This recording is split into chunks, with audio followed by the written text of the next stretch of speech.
Thank you, Mr. Speaker. I'm sincerely grateful to the people of York Center, to my supporters, and to my colleagues.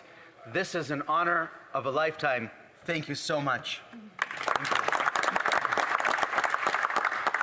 Speaker, those who don't learn from history are doomed to repeat it.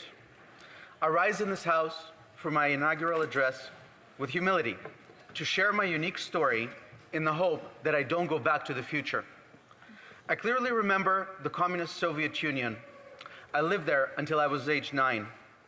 Those of us who come from the Eastern Bloc were afraid. Please do not dismiss us. I'll begin by asking a question. Speaker, how many bedrooms in your home? Do you have more bedrooms than people? Why? Because we have a housing crisis. Why do you need so many bedrooms? How many bedrooms is the precise question the Red Army asked my great-grandmother after the Bolsheviks barged into my family's home in St. Petersburg, Russia, in 1918.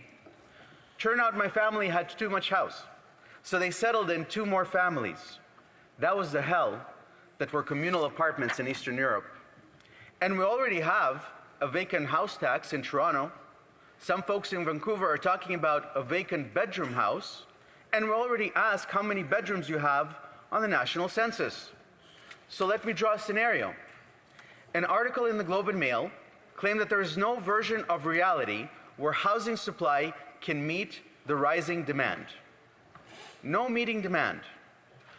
So imagine, after Prime Minister's Build Canada Homes fails, because you can't trust the government with your dry cleaning, what's going to happen when people have no place to live and the federal government declares housing a national emergency? We'll have to do our part. Large homeowners should do their fair share. Why do you need all these extra bedrooms? Why not redistribute housing? Now, I'm not saying this will happen, but who knows anymore? My fear is this new phenomena we're seeing in Canada called collectivism. It's accelerating, and it's exactly the path that Venezuela and so many others took, slowly, step by step. Everything is the biggest crisis ever now. We have a new crisis every week. Problem is, at a time of crisis, collectivism, even when it's well-intentioned, is a step away from communism. And there are no limits to where collectivism won't go, because the bigger the crisis, the bigger the government's solution. The liberals especially, they're determined to save us from everything. They will fit a square into a circle, even if they break the toy. And of course, mainstream media will applaud and tell you that it's working. All of a sudden, you don't recognize your country. You know what else? In the Soviet Union, you were not allowed to listen to foreign radio like the BBC or the Voice of America. We weren't allowed to read Western newspapers or books. You couldn't even pass around photos of supermarkets. So Soviets would not start asking, how come they got eggs in Europe, but we don't? That's why they called it the Iron Curtain. And now the Prime Minister talks about too much disinformation out there on US platforms. So what's he going to do? Is the Prime Minister going to censor Twitter? Is he going to put me behind the Iron Curtain again? Freedom of speech is the greatest right of them all, because through freedom of speech, we defend all other rights and all other people. But freedom of speech isn't just a right to utter speech, it's also the freedom to hear speech. So when the Prime Minister threatens my ability to read Twitter, I'm worried. Am I going back to the future again? Like the Beatles song, Back to the USSR? Friends, it doesn't matter how you voted. You don't want censorship in Canada. It's not up to the Heritage Minister, who calls himself a proud socialist, to decide what's true and what isn't true, and what is safe and what isn't safe. You see, the Liberals, like all radicals, they think they know what's good for you. That's the difference between Liberals and Conservatives. Liberals want to tell you what to do. Conservatives say, you do you. And in fact, communists use the phrase disinformation to come down on free speech. I say just have the decency to call it lies. They can accuse me of lying. I dare them to. The best way to combat lies is not censorship, but more information and better information. And throughout history, those that impose censorship are always the bad guys, unless speech violates the criminal code. Let Canadians hear all opinion and make up their own minds. That is democracy. And you know what else the communists did very well? They lied. They lie about everything. My grade 1 gym teacher said, "You don't need herring on your bread." She said, "Bread and butter is good enough." She said, "Maybe they have herring in America, but that's because America didn't fight in World War II." What a terrible lie. Germany even lost World War II, but they have herring in Germany. Ironically, this Prime Minister also has difficulties getting his facts straight. He says one thing in English and another thing in French, one thing out west and another thing in Quebec. He had nothing to do with Brookfield's move to New York. He just signed the letter to the shareholders. And now the Prime Minister refuses to table a budget because he plans to rewrite the books. New books, everybody. He will override well-established public sector accounting principles. He'll take out capital dollars because they're not real dollars. We don't pay interest on them. We don't add them to the debt. Abracadabra, and boom, Canada's operational budget will balance itself. Speaker, I started out as a commercial and bankruptcy litigator. The first thing you ask when you enter a distressed company, show me the books. But when the books are hocus pocus, you bet there's malfeasance. You hear a company doing a big accounting revision, you dump the stock. Separating capital and operational expenditures never worked. It's been tried and failed. The Prime Minister should be honest about his government's failure. Fess up to the gazillion schmazillion dollar deficit. Do not cook Canada's books, because mark my words, it will undermine confidence in our country and it will bankrupt our nation. Please, do not cook Canada's books. Speaker, after the Soviet Union, I lived in Israel till age 15. I lived in the Holy Land during the first Intifada. Now I apologize, colleagues, but this is important. When a Hamas terrorist assembles a suicide vest, they pack it with as many nails as possible. It's true. So when the suicide vest goes off, it blinds as many people as possible and cuts as many limbs as possible. I watch Tel Aviv bus number 5 blow up on TV every other week. That was the first Intifada. And now they chant, "Viva, viva Intifada" in my riding in North Toronto. So I'm back to the future. Again, I'm here to alert my fellow Canadians and all of you in this room. Beware of the Intifada.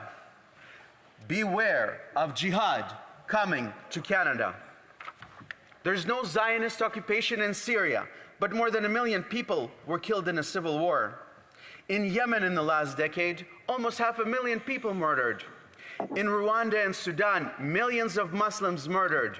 No Zionists in sight. An offshoot of the Muslim Brotherhood is murdering black Muslims in Sudan right now. A real genocide, not a word from the liberals. That's why many Muslims come to Canada, to escape jihad, to escape that hell. It's shameful, Speaker, that the words Intifada are now chanted in Canada. And I'm a free speech guy, because jihad is incitement to violence and it's dangerous. Beware of jihad picking up steam in Canada. That is the historical perspective I bring to this Parliament, Speaker.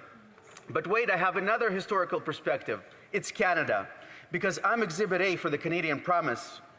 We landed at Pearson when I was 15 on September 5, 1995, and we came directly to Shepherd and Bathurst in the heart of York Centre. And I remember it like it was yesterday. It was in the middle of the night. I looked out the window and I saw Earl Bales Park. And across the park, on the other side, Yonge Street, lights and towers. And it was beautiful. And I was in love from day one. And we didn't have a cent to our name. And I remember what true poverty was like. My father sold ice cream on those yellow bicycles. My mother was an unemployed teacher. But Canada has given me every opportunity to study, to work, and to succeed. Because all you ever needed to do to succeed in Canada is work hard and be nice to people. That's it. And now I'm elected to the House of Commons by the same community that welcomed me as an immigrant. Dreams come true, Speaker, but not in the Canada before there's Liberals. Dreams came true all the time for many Canadians. Now a quarter of Canadians can't afford food. It's shameful, Mr. Speaker. That's why I'm here, and that's why our Conservative team is here, Speaker, to help Pierre Poilievre to restore the Canadian questions and comments, questions, commentaires. The member will be able to continue.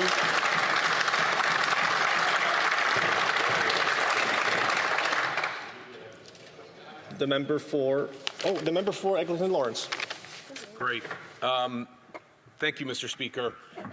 Also, the member from York Centre and I have known each other for quite a while, and I want to congratulate him on his victory. He talked a lot about the Jewish community, which, as you know, Eglinton Lawrence has a large and vibrant community. Does the honourable member support this government's plan to bring in security zone and bubble zone legislation? The member for York Centre. I am pleased for my municipal counterpart for introducing that legislation. We will see if it will survive charter scrutiny. What I don't appreciate is that the Liberal government in 2017 repealed a Stephen Harper law, Bill C-51, that made it illegal and contrary to the criminal code to promote terrorism. They repealed that provision that would help to address many of the things we're seeing right now on the streets of Toronto and across the nation. Promoting terrorism should not be lawful on Canada's streets. Questions et commentaires, questions and comments. The member for Peace River Westlock. Well, thank you, Mr. Speaker, and I want to thank my honourable colleague for the great speech that he gave. Canada wasn't always like this, and the Liberals across the way want us to think that we just happened to get here. But it's been a decade of Liberal failures that have brought many of the things that this member has talked about. I'm just wondering if the honourable member has any more comments he'd like to add to that effect. Thank you. Member for York Centre. I appreciate that.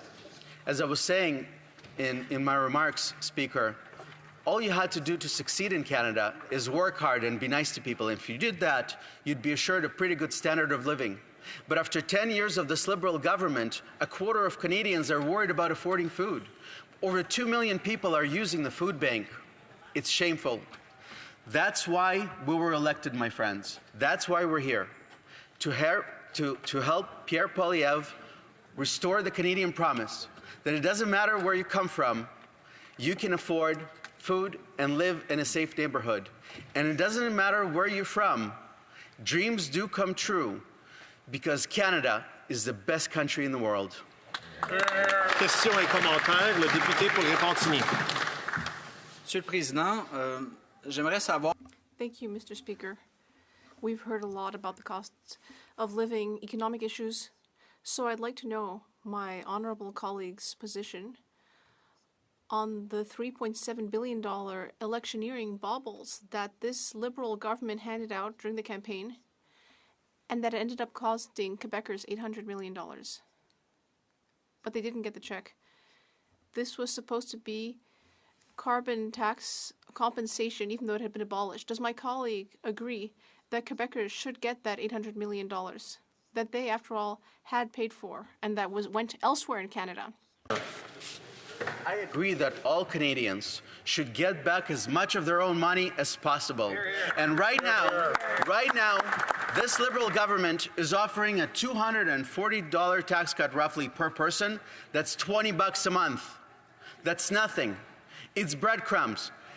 The finance minister stands in the House every day and says that 22 million Canadians are going to be getting a tax cut, a $20 tax cut. Of course, Conservatives support all tax cuts.